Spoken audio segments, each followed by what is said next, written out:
Sveiki, čia Nediplomatijos pokalbis ir aš Artūras Jonkus.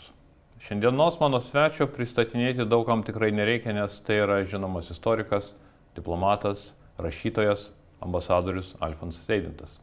Labą dieną, ambasadoriau. Labą dieną. Šnekėsim apie jūsų karjeros pradžią ir mūsų diplomatinės tarnybos pradžią, nes jūs paskiriamas ambasadorium į Ameriką 93 metais. Trečiais. Ar prisimena tą dieną, kai atėjo pasiūlymas važiuoti į Ameriką? Taip, buvo 2 dienos. Tai ministras Povilas Gilys. Povilas Gilys, seniai buvo. Pasikvietė ir taip išdėstė, kad jie yra mane pastebėję, kadangi rašiau apžvalgas tokias politinės į laikraščius, kadangi buvau istorikas ir turėjau ten tokią ir televizijos laidą, ten liudininkė kviečiu istoriją vedžiau, paskui kiti išvystė į kitokias laidas, žodžiu, ir jie galvoja, ir dalyvavau kaip ekspertas komisijose, buvau dar Saudargo ministerijoje, tokias ruošiam darybom medžiagas, klausimai, atsakymai, kokie gali būti klausimai arba smūgiai darybiniam delegacijom, kokie gali būti mūsų atsakymai dėl sienų, dėl kitų dalykų. Taip pat buvau darybose su TSRS įtrauktas kurios neįvyko, ir su Baltarusija. Tai atsimenu, kad su Baltarusija buvo įdomiausia, nes ruošiamės dėrėti su Baltaja Baltarusija ir su Raudonaja Baltarusija. Irgi tie patys klausimai. Tai tokia savotiška patirtis buvo. Šiaip kažkaip pataikė ministras Gilys į gerą tašką, nes kažkaip buvau baigęs visas knygas, ką buvau užsiplanavęs ir kam surinkęs medžiagą. Toks buvo laikotarpis, kada reikėjo pasirinkti naują tyrinėjimų temą.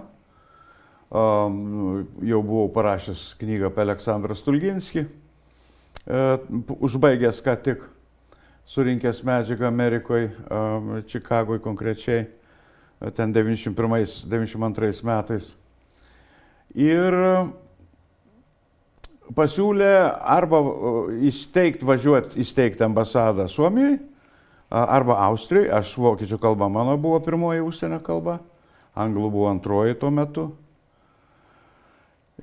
Arba antrų žmogum į Vašingtoną, kaip jis pasakė, antrų žmogum, reiškia ambasadoriaus pavaduotojų į Vašingtoną.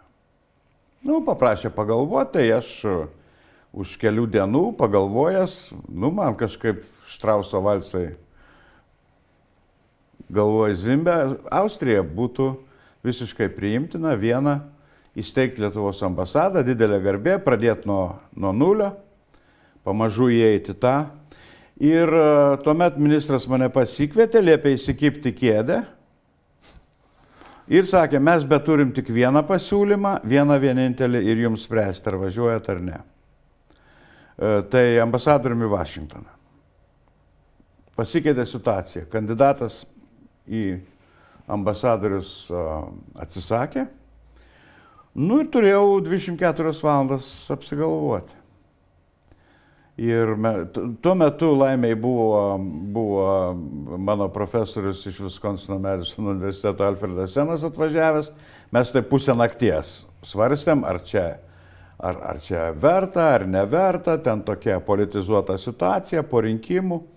Laimėjo LDDP rinkimus, buvę komunistai atėjo į valdžią. Mes žinojom, kad buvo aišku, kad išeivijoje nebus saldu nuvažiavus. Ir bus nelengva, nes dalis labai buvo sukrėsti šitos buvusių komunistų pergalės, kaip vadina. Ir prezidentas buvęs komunistas Algirdas Brazauskas. Ir dabar jis atsiunčia ambasadorių savo. Tai buvo tokių momentų, apsvarstėm, bet kadangi ministras Povilas Gilys sakė 2 metam. Kodėl 2? Nežinau, matyt, nebuvo didelės tikimybės, kad aš ten sudirbsiu taip, kad dar galės pratęsti. Tai sutikau ir kadangi jau pasirinkimų nebuvo, žodžiu, atsidūriau gana atsitiktinai.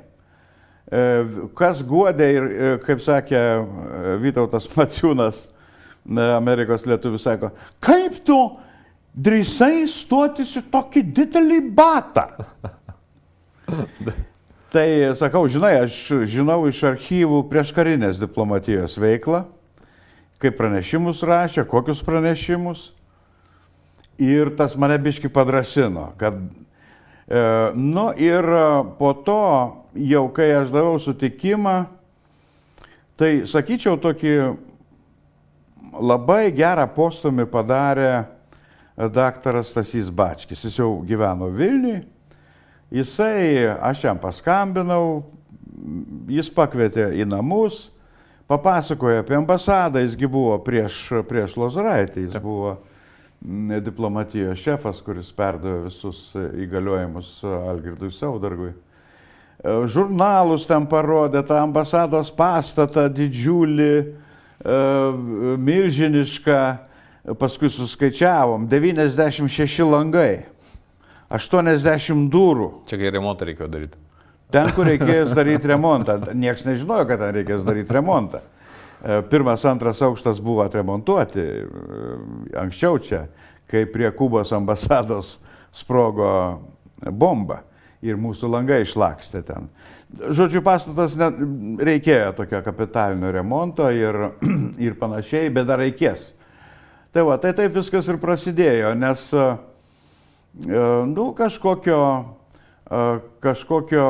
tokio postumio daugiau ir nereikėjo. Vis dėlto tokie pasiūlymai būna kartą gyvenime. Pasiūlymas iš karto į Vašingtoną labai rizikingas, be abejo.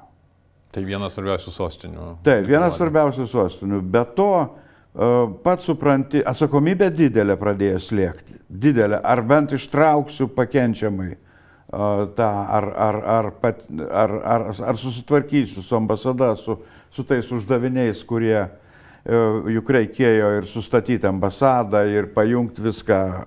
Juk tada stojosi diplomatinės tarnybos mechanizmas. Jau susivienijo galutinai Lietuvos diplomatinės tarnybos egzilyje, pastatus perėmėm, archyvus visose šalyse ir kartu jau į tas ambasadas buvo pasiųsti dirbti mūsų diplomatai.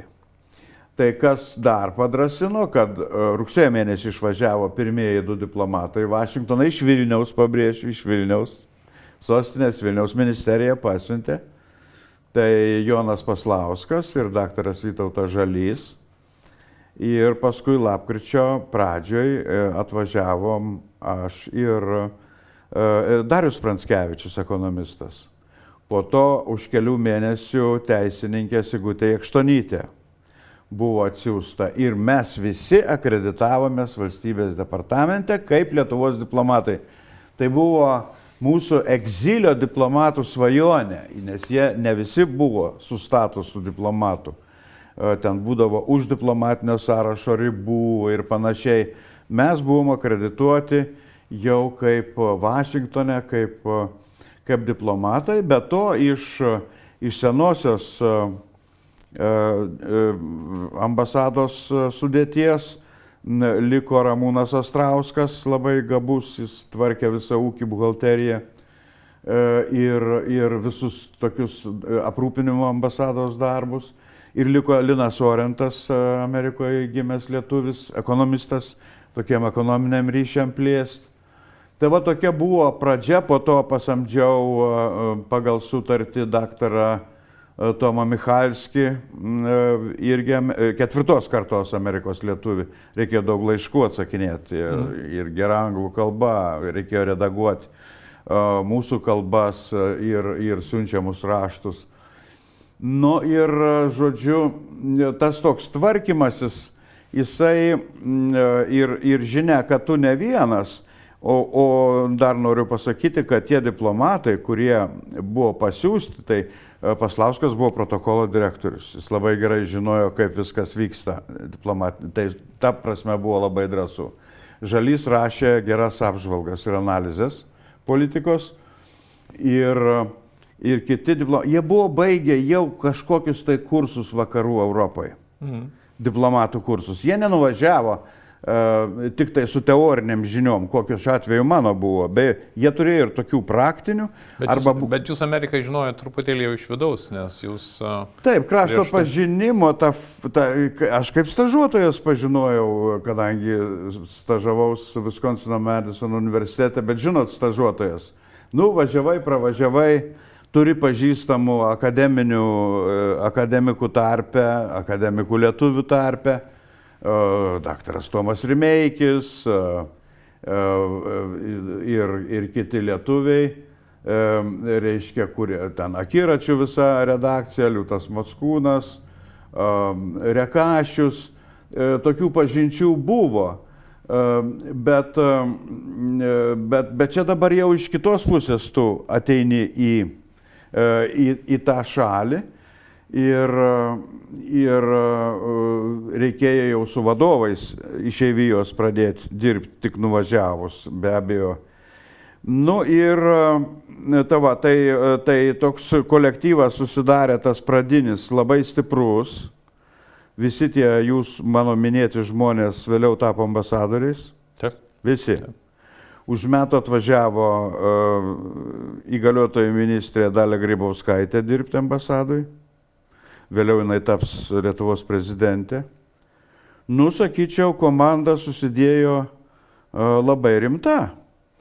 Ir buvo drąsiau, pasiskirstėm funkcijom, o darbai buvo aiškus.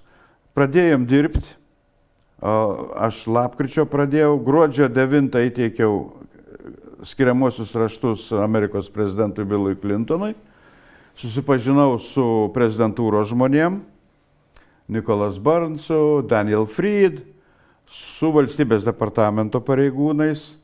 Paul Gaubel jau buvo išėjęs, jau ten buvo Andrius Syšinas vadovavo mūsų regiono skyriui, Andriu, ir kiti tie pareigūnai, tai mus priskyrė prie Skandinavijos šalių pagal tą skirstimą, irgi buvo tokia naujiena, ne prie Rytų Europos, buvo tokių. Ir pradėjom tvarkytis. Tai kas pirmiausia, ką reikėjo susitvarkyti,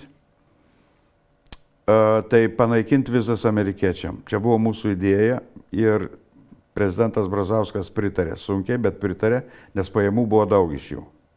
Važiavo daug žmonių. Bet buvo du momentai, dėl kurių reikėjo vizas nuimti. Jos labai erzino lietuvius. Amerikos lietuvių. Žiauriai erzino. Mes lietuviai važiuojam į Lietuvą ir mes turim imti vizą. Taip. Tie, kurie neturėjo pasų. Lietuvos pasų. Toliau Lietuvos pilietybės klausimai.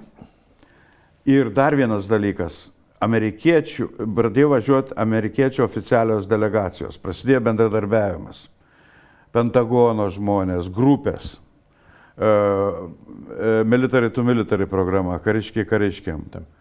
Pradėjom draugauti su Pensilvanijos nacionalinė gvardija, šiek tiek vėliau. Vėl delegacija. Nejaugi dabar mes tiem žmonėm, kurie važiuoja, padėti. Tos programos visokios, mokytojai važiavo, medikai pradėjo važiuoti. Nejaugi mes reikalausim iš jų vizų ir mokėti už tas vizas, kai važiuoja Lietuvai padėti. Antras dalykas, o pats svarbiausias tai buvo man, tai praktiškai 2,5 žmogaus turėjo dirbti dėl tų vizų. Fiziškai. Konsulinis darbas tai tikrai. Taip, atidarinė duris visų pirma, tvora dar neaptverta nuo gatvės, eina kas nori, skambina, tai reikėjo ir dar išorinę tą, bent minimalią apsaugą pastatyti, tvorą, sutvarkyti teritoriją ir panašiai. Galų gale ambasados remontai prasidėjo, nes atsivėrė lapkričio mėnuo, lapkričio gale, kai pylė pirmos liūtis, kiaurai per 5 aukštus. Reikėjo keisti stogą, paskui įvesti centrinį. Nesu girdėjęs ne vieno ambasadorius, kuris pirmas atvažiuotų į kurią nors valstybę, kuris nebūtų užsiėmęs remonto darbais. Neišvengiamas dalykas. Bet šiuo atveju, suprantat, šitas ambasados pastatas gražus, architektūriškai, Fontoteno. Marie Futi Henderson statė ambasadų gatvę. kuri atsiremė, beje, 16 gatvė atsiremė į Baltuosius rūmus. Ir mes įsigijom tą dalį to pastato, 24 metais Lietuva įsimokėjo, tai buvo Lietuvos nuosavybė. Ir ją išsaugojo, jos niekas neperdavė sovietam dėl Amerikos pozicijos nepripažinimo okupacijos.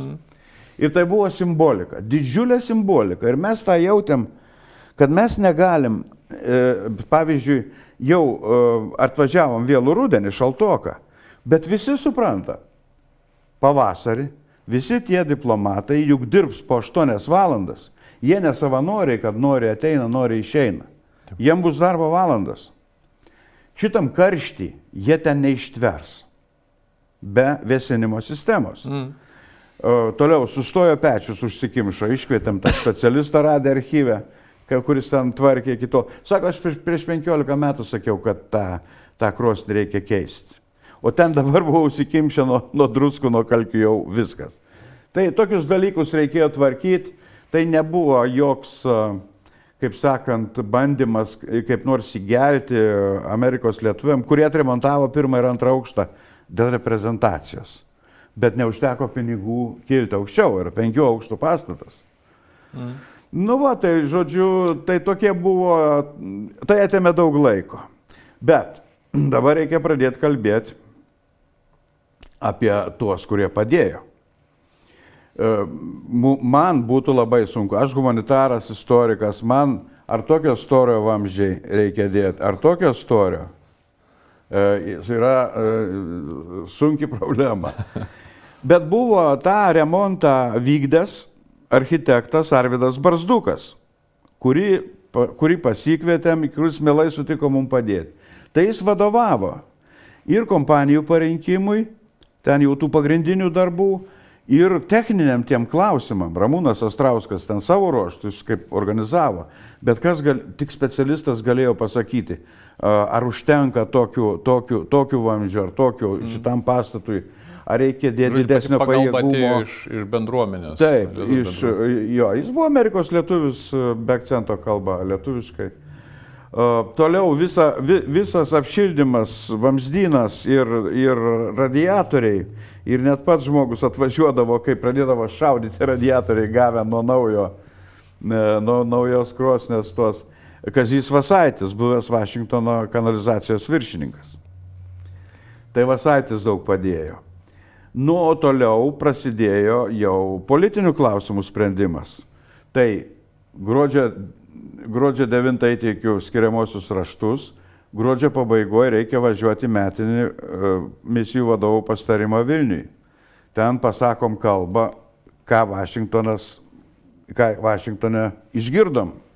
Ir išgirdom, kad Lietuvos santykiai su Lenkija yra anachronizmas, tokie prasti, kad reikia spręsti tos klausimus negaišti, nes mes esam vienam krepšy ir nėra ko čia bereikalo diskutuoti, reikia baigti šitos amžinas polemikas, kam kažkada kas priklausė, dabar turim fiksuotas sienas arba užfiksuosim, sutartis turi būti sudaryta ir bendradarbiauti ir panašiai. Ir sausio 4 dieną Seimo partijoms spaudžiant arba prašant, prezidentas Algirdas Brazauskas pasirašo laišką NATO generaliniam sekretoriui Manfredui Werneriui, kad Lietuva norėtų tapti NATO nare.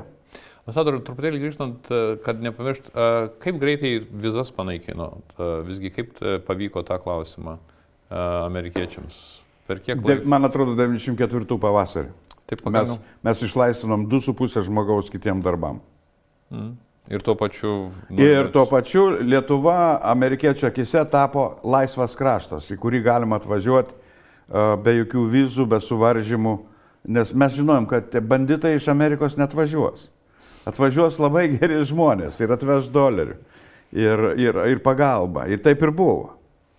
Antras dalykas, mes neturėjom galimybių patikrinti tuos, kurie prašydavo vizų. O kaip mes patikrinsim? Sistemos nebuvo. Jeigu, taip, Linas Orentas ten galėjo įeiti į visokius failus, bet ne visus. Tai taip, tai žodžiu buvo beprasmiškas vizų reikalas, bet Lenkija jau buvo panaikinusi vizas, tai ir iš principo reikėjo panaikinti. Tai ir tada politiniai klausimai, žinoma, NATO viskas aišku. Tai prasidėjo ryšiai su Amerikos lietuviais veikėjais ir čia mes gavom tokių, visų pirma, Amerikos lietuvių taryba, JAV lietuvių bendruomenė, Asta Banionytė, paskui ten konsultavusi kelis metus Ann Smith, atkreipė dėmesį, kad reikia, kai NATO klausimas iškilo, kad šitas bus labai svarbu kongrese, turėti savo kongresmenus ir mes pradėjom kreipti dėmesį į kongresą. Šiek tiek mes pajudėjom, geriau, nes Latvija buvo suvargę dėl Skrundos tada ir visa ambasada dirbo dėl Skrundos radaro reikalų. Nes jūs, kai atvykot, jau Rusijos armija buvo išvesta iš... Tai visa laimė, kad Lietuvos. Va čia jau nebeliko pagrindinio argumento, kad buvę komunistai parduos Lietuvą. Kariuomenė išvedė jau prezidentui esant Algirdui Brazauskui, niekas jos nestabdė, atvirkščiai ir visų derybininkų darbas buvo apvainikuotas. Tai buvo... Antras dalykas, šiek tiek nustebino, žinot, labai išsilavinę Amerikos lietuviai, kurie ateidavo į ambasadą, kasdien vis tiek priimdavo ir vieną, ar dvi, ar tris grupelės, ar pavienius žmonės, kurie prašydavo susipažinti ir panašiai, ir negalėjo atsakyti. Tai buvo kelios šeimos, kurios sakė, ką jūs darot? Kodėl jūs prašotės į NATO? Kam jūs erzinat Rusiją? Juk jie bet kada gali jūs vėl okupuoti ir kas tada išvaduos? Brutaliai. Taip, šiandien keista klausytis, bet buvo ir tokių argumentų. Taip, tai žodžiu, kai kuriems gal buvo Amerikos lietuviam ir sunku suprasti, kas čia deda su ta ambasada, kad čia atvažiuoja jau iš Vilniaus žmonės, kam tiek daug reikia, kodėl jie nupirko du automobilius ambasados reikmėm, juk čia yra jau kažkoks ponavimas, o mums reikia važiuoti ne tik tai į valstybinės įstaigas, reikia važiuoti į Baltimorę, į Filadelfiją, į Bostoną. Savaitgaliais pradėjau važinėti į lietuvių telkinius. Toliau, tai pasaulio lietuvių bendruomenės pirmininkas Bronius Nainys, labai didelį patyrimą turėjęs politiniuose sluoksniuose amerikiečių, Rimas Česonis, Algimantas Gečys. Tai buvo ta trijulė, kuri mums padėjo ir kontaktų davė Vašingtone, nemažai, reikalingų. Ir padėjo patarimais ir mes įkūrėm tokią patariamąją tarybą iš tų svarbių Amerikos lietuvių, kur jie galėdavo atvažiuoti ir turėdavom tokias 1, 2, 3 dienų sesijas. Tas buvo labai naudinga. Antra, NATO narystė. Sužinojom, kad prie Vašingtono veikia Amerikos lietuvių kariškiai. Susigrupavę Jonas Kronkaitis, pulkininkai, majorai, Kilikauskas, Skučas. Ir užmesgėm su jais ryšius. Jie paruošė tokią doktriną gynybinę. Ir kada ministras Linkevičius atvažiavo į Vašingtoną, supažindinau ir prasidėjo konkretus bendradarbiavimas su jais, keitimasis nuomonėm ir panašiai. Tai mes pradėjom pritraukti tą Amerikos lietuvių kūrybiškumą irgi Lietuvos reikalam. Ir pamažu, žodžiu, tvarkėsi toliau. Dar vienas atsivėrė toks darbo laukas. Amerikos žydų organizacijos, kurios faktiškai buvo, jų centrai buvo Vašingtone ir jos buvo tarptautinės žydų organizacijos.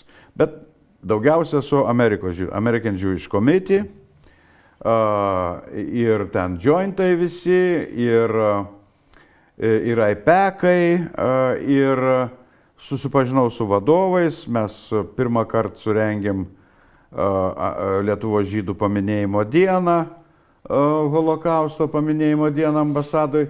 Ir per tuos pokalbius supratom, kad reikia kažką daryti su Izraeliu. Nes neturėjom santykių su Izraeliu jokių. Tai per Vašingtoną mes užsukom tą reikalą susitikom su Izraelio ambasados žmonėm, kad Lietuva norėtų palaikyti diplomatinius santykius ir vystyti diplomatinius santykius su Izraeliu ir pajudėjo iš ten reikalai. Labai daug padėjo dėl NATO, ypač tais pirmais 2 metais. Jūs suprantat, mes žinojom, ką reikia daryti, mes darėm. Bet buvo viena didelė kliūtis. Mes buvom visų vakarų akim buvusi Sovietų Sąjungos dalis. Ir kai prasidėjo NATO plėtimosi kalbos, praktiškai pagrindinis mūšis vyko dėl Lenkijos, Čekijos ir Vengrijos. Apie mus buvo bijoma kalbėti ir Blair House, Baltuosiuose rūmuose, ir valstybės departamentas prilaikė, ir kariškiai buvo atsargus. Tai aš ten tokiem 4 generolam vieną kartą įsėgiau, sakau, jūs žinot, aš Sovietų Lietuvoje gimiau, jūsų pozicija man primena, kaip mums Sovietų laikai sakydavo, komunizmas ne už kalnų, tai kaip saulė. Kuo to arčiau eini prie tų kalnų, tuo tie kalnai tolsta, arba ta saulė už kalnų tolsta. Tai taip ir NATO narystė mums nutols, jeigu taip tokio atsargumo. Bet tai buvo problema. Ir kaip prisimenat, mes nepatekom į pirmą plėtimosi tą bangą dėl tos priežasties. Antras dalykas, mūsų namų darbų dar buvo daug nepadaryta. Dėl to labai daug stengiamės, kad atsidarytų kuo daugiau mokymų mūsų valdžios žmonėm. Bendradarbiavimas dėl sienų kontrolės, dėl prekybos žmonėms, programos su federaliniu tyrimų biuru buvo ir Louis Freeh net padėkojo ambasadai už tą aktyvumą, nes reikėjo tą reikalą kažkaip tvarkyti. Negali būti siena palaida bala ir ta šalis prašytis į NATO. Taip. Bet grįžtant prie NATO, tai ir ambasadorė Damušytė minėjo, kad jai atvykus ambasadoriauti prie NATO, tuo metu kalbos labai niekas nenorėjo kalbėtis apie būtent Baltijos šalių priėmimą, bet lūžis įvyko tada, kai Lenkija, Čekija įstojo ir jos pradeda advokatauti. Labai stipriai pradeda advokatauti, kad Baltijos šalis irgi būtų tolimesniai plėtroj. Taip, tai buvo toks ir mūsų tokie pokalbiai. Mes labai, kadangi per vieną namą buvom su Lenkijos ambasada, tai turėdavom kavas ir arbatėlės su Lenkijos diplomatais. Paskui, kai atvažiavo Lenkijos ambasadorius Keitės, atvažiavo Ježi Kožminski ir jis informuodavo, kaip vyksta to klausimų reikalai Vašingtone. Kalbėdavome su minties think tankų, minties dėžių ar minties fondų specialistais. Patys eidavom kalbėti apie tos tokius pasisakymus daryti. Ir gaudėm tą informaciją, iš tikrųjų orientavomės, bet labai daug padėjo Lenkijos ambasada, Danijos ambasada. Ir ambasadorius. Reguliariai mums darydavo tokius briefingus Baltijos šalių ambasadoriam. Tie Baltijos šalių ambasadoriai tada buvo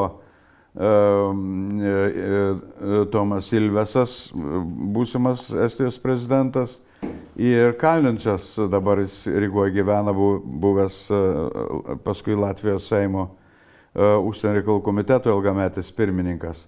Jie buvo gimę ir augę vakaruose. Jų kalba anglų buvo pirmoji kalba, taip sakant, ne mamos kalba, bet mokyklos kalba. Jie buvo labai geri kalbėtojai. Tai mes turėdavom ir tarpusavį tokius pasitarimus ir, žinoma, paleisdavom Ilvesą, kad mes pradėjom tokią, žinodami, kad labai sunku gauti dėmesį. Ir Ilvesas, ir Kalninčas pritarė. Einam visur tryse. Nes amerikiečių supratimų, tos Baltijos sesės dainuojant revoliuciją, čia vienas kūnas. Antra, žinant situaciją Balkanuose, mes tą nutarėm išnaudoti. Kaip ten pjautynės ir netgi labai krūvinos, Baltijos šalis labai gražiai bendradarbiauja. Ir tie mūsų 3 ambasadorių vizitai, tiesiog kaip sakant, priblaškė Vašingtoną. Mes ateinam, klausimai tie patys - saugumas, NATO narystė ir kaip galima daugiau paramos iš Amerikos paramos Baltijos valstybėm. Tam tikra konkurencija tarp mūsų buvo, po to jau ten mes skirstydomės po bendro to susitikimo, kam kuri aktualija buvo svarbesnė. Bet tai buvo žingsnis, kuris, sakyčiau, pasiteisino, nežinau kiek 100%. Tai buvo pataikymas į tokį tašką, į tokį Amerikos įsivaizdavimą apie Baltijos šalių draugystę ir bendrą kelią įsivaduojant iš okupacijos ir dabar pratesimą, bendradarbiavimo pratesimą, tai buvo ir neatsitiktinai vyko ir 3 prezidentų vizitai vienu metu.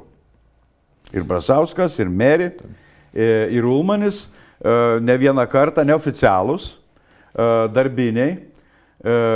Ir Klintono vizitas į Rygą pirmasis, kur man niekada neišdils iš atminties. Kadangi pirmą kartą buvau tokioje delegacijoje, kadangi buvo vizitas oficialiai į visas 3 Baltijos šalis, tai visi 3 prezidentai su savo ambasadoriais, kurie yra Vašingtone, atvažiavo į Rygą kaip lygiaverčiai, kaip ir šeimininkai susitikti su Amerikos prezidentu. Ir jų pokalbiai, ir mūsų pokalbiai prieš susitikimus, planavimas ir taip toliau, tie vizitai buvo labai svarbus.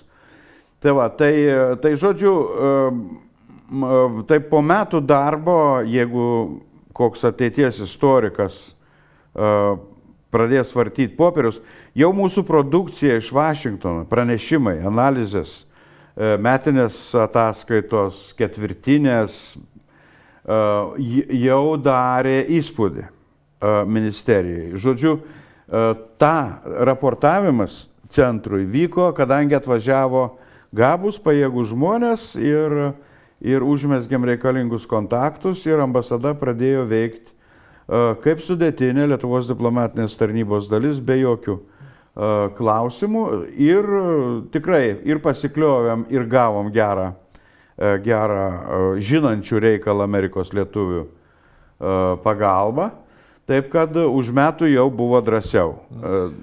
Ambasadorius, sakykit, jūsų visa kadencija praėjo prie prezidento Klintono. Kokie santykiai, kiek teko jums pažinti tą Amerikos prezidentą? Amerikos prezidento, žinoma, asmeniškai aš ir, galima sakyti, ir nepažinojau, buvo gana formalūs pokalbiai teikiant kredencinius ir per priėmimus kelis, kada persimeti keliom frazėm, kažkokius malonius žodžius, tam nėra laiko. Lygiai taip pat, kaip labai trumpi būdavo susitikimai su senatoriais arba kongresmenais. Bet be pirmųjų asmenų, kartais, žinot, žmonės labai snobiški ypač kreipia dėmesį, kiek tu ten buvai draugas. Vot pas Al Gorą, viceprezidentą, aš buvau rančio priėmime. Taigi išgėrėm alaus, nusimetėm šlipsus, labai buvo gražu, ant šieno.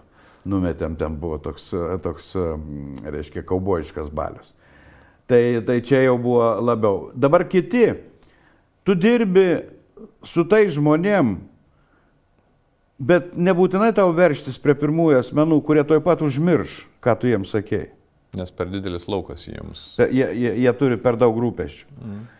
Ir kongrese buvo geras žodis, nežinau, ar čia, arba Nionytė įvedė Ran Smith, staferiai.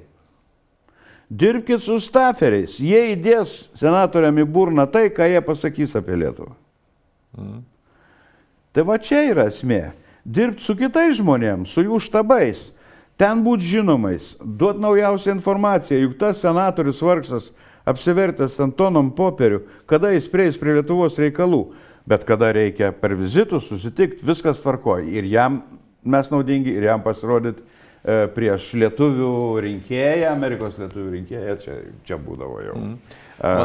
Tai va, tai žodžiu, labai tokia, tas Amerikos valdžios mechanizmas yra labai įdomus, o kongresas tai yra atskiras kūnas, dangiškas kūnas, kur reikėjo tam tikro žinojimo. Ir toliau Pentagonas, dar vienas sritis, tai netrukus už metų jau mes turėjom, už 1,5 metų turėjom pareigūną, kuris dirbo su Pentagonu. Tiesiai atvažiavo Stasys Sakalauskas iš ministerijos, kuris mane pakeitė poste Vašingtone vėliau. O vėliau atsiuntė gynybos atašė Valdemarą Sarapiną, kuris dabar yra baigėm kadenciją Kijeve ambasadorium. Irgi tapo ambasadorium, visi tapo ambasadorium. Taip, ir šviesios atminties Stasys Sakalauskas. Taip, jis pakeitė, ta prasme, buvo paskirtas jau kai aš išvažiavau vietoj manęs. Taip, kad, žodžiu, žinojom, kam perduoti Lietuvos poziciją, ką judinti. Kur pasisekė? Jūs klausėte dėl prezidento. Kai aš atvažiavau ir lipdėsi tą Lietuvos ambasada kaip užsienio reikalų ministerijos dalis, vieninga dalis, kaip ir turėjo būti, lipdėsi Clinton administracija.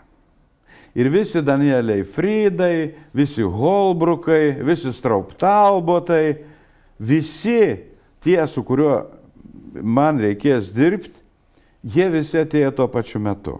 Buvo nauji irgi taip pat žmonės. Kitaip sakant, aš jau buvau, jeigu jie būtų padirbę metus arba du ir aš būčiau atvažiavęs, aš jau atvažiuoju žalias. Bet dabar mes atėjom visi žali ir visiems buvo įdomu bendrauti ir netgi truputį fantazuoti ir planuoti, o reikalų buvo, vis nuolat buvo. Straubtalbotas buvo pakankamai dažnas svečias Lietuvoje, man atrodo. Kiek pamenu? Nelabai dažnas bent jau, bet žinoma, kai važiuodavo viceprezidentas ar prezidentas, tai jis ten būdavo delegacija, be abejo. Bet šiaip jis turėjo įtaką ir svarbiausia, kad viską gerokai pastumėjo ir aš visada sakiau ir sakysiu, ambasada turi gyventi nuo vizito iki vizito. Vizitai stumteli tavo ir tavo ambasados darbą ne tik į priekį, bet ir aukštesnį lygį. Todėl, kad tu išplėti savo pažinčių ratą, tu dirbi su tais žmonėm, su kuriais galbūt kitu atveju nereikėtų tau net susipažinti. Bet kada reikia, dar noriu pasakyti, visi tie vizitai buvo praktiškai neoficialūs. Ką reiškia neoficialūs? Tai reiškia, kad ambasada suderi susitikimus su pirmaisiais asmenim. Ambasada suderina tos vizitus. Ambasada turi siekti gauti susitikimą su prezidentu, viceprezidentu, atitinkamai pareigūnam, arba senatoriais, arba kongresmenais. Ir tu plakies, kaip žuvis ant keptuvės. Reikia gauti. Tu turi padaryti. Turi padaryti gerą vizitą. Taip. Turiningą, kad būtų naudingas ne tam pareigūnui, kai jis ten pasifotografuotų. Lietuvai, kad būtų naudingas, kad išdėstytų vyriausi valstybės pareigūnai Lietuvos pozicijas iš pirmų lūpų. Yra labai svarbu. Tai turėjom bendrą pradžią su Amerikos pirmąją Clinton administracija, buvo labai nuostabu tas. Ir dar žmonės po to keitėsi ten, lipdėsi administracija Clintono ir mūsų ambasada susilipdė vienu ir tuo pačiu metu. Tai buvo svarbu. Jūs dar turėjot be Amerikos, jūs dar buvot paskirtas ambasadorium Meksikai ir Kanadai. Kiek ten to darbo pačioj pradžioje dar buvo? Pačioj pradžioj, su Meksika buvo grinai diplomatinių, kaip sakant, kredencinių raštų įteikimas ir toks pasakymas, kad mes esam. Mes taip ten tokios aktyvios ir veiklos ir nevykdėm, bet su Kanada buvo kita istorija. Nominaliai aš buvau paskirtas ir į Kanadą, įteikiau skiriamuosius raštus Kanados generalgubernatoriui, Romeo LeBlanc, bet Kanadoje buvo didelė lietuvių bendruomenė ir svarbi. Ir tai, kad Kanadoje nebuvo ambasados, buvo negerai.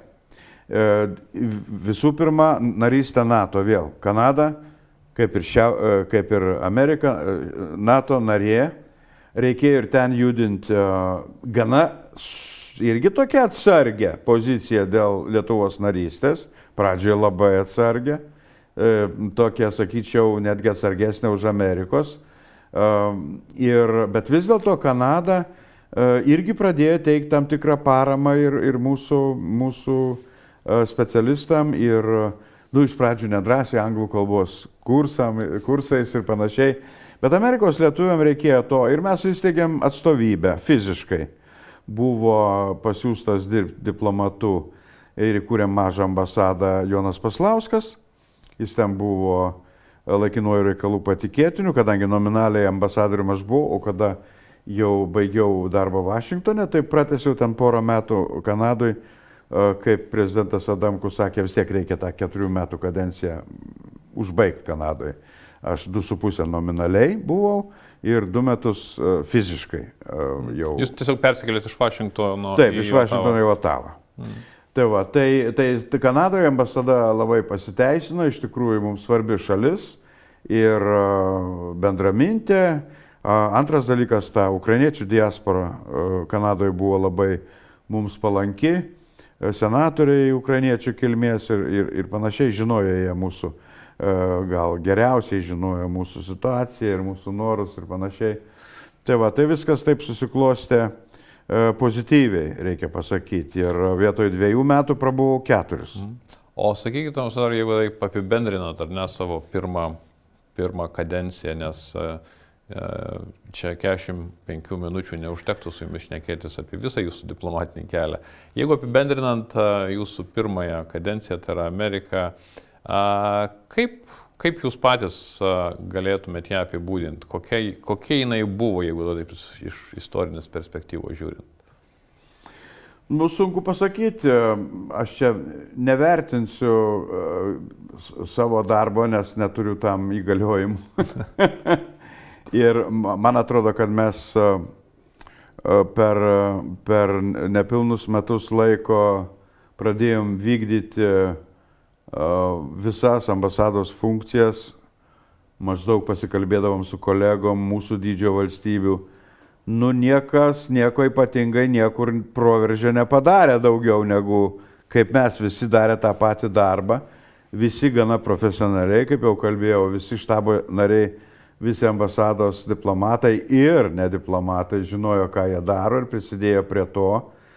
Taip, kad pačiam asmeniškai tai man buvo savotiškas diplomatinė akademija, labai intensyvaus darbo, pabrėšiu, tai nepaprastai intensyvus gyvenimas, kada tu bėgi visą dieną nesustoji, nes gyvenimas ten verda, vizitai po vizitų, visas pasaulis nori atvažiuoja spaudos konferencijos nacionaliniam spaudos klube ir taip toliau.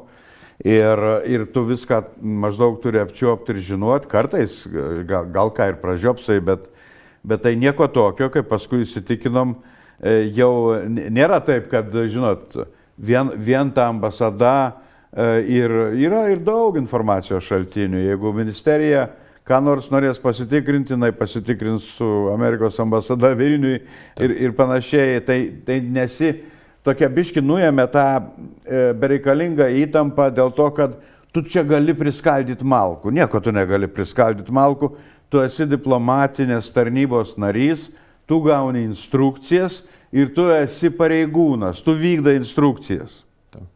Jeigu tau nepatinka tos vyriausybės instrukcijos, tu parašai pareiškimą, man nepatinka, aš atsistatydinu. Tai kaip va tokio darbo, išmokimo akademija, diplomatinė akademija, tai buvo nepaprastai naudinga ir daugiau jau visose kitose šalyse dirbti buvo žymiai lengviau.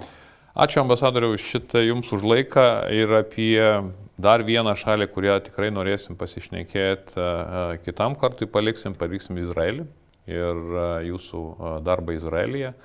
O dabar iš tikrųjų dėkoju jums už laiką, o mūsų žiūrovams dėkoju už dėmesį ir iki kitų susitikimų. Ačiū labai. Ačiū.